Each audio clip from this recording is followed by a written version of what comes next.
Ready to turn that Walmart gift card into shopping success at the self-checkout? Let's walk through the process step by step, making your self-checkout experience smooth and simple. First, approach an available self-checkout kiosk at your local Walmart.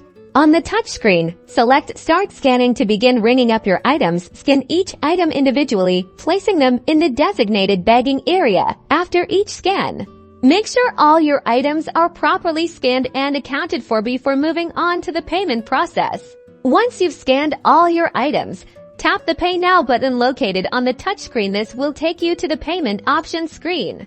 Look for the gift card payment option and select it. It's usually represented by an icon of a gift card. Swipe your Walmart gift card through the card reader. Just like you would with a debit or credit card, the reader is usually located on the side of the kiosk. If your gift card requires a PIN, the screen will prompt you to enter it using the keypad displayed on the touchscreen. Enter the PIN carefully and press Enter. Not all gift cards have PINs. The screen will then display your gift card balance. The system will automatically apply the gift card balance towards your total purchase. Check the remaining amount due. If there's a remaining balance, choose another payment method like debit card, credit card, or cash. To cover the difference, follow the on-screen instructions to complete the transaction.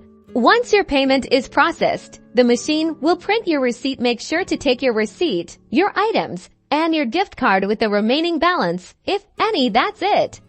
You've successfully used a Walmart gift card at self-checkout.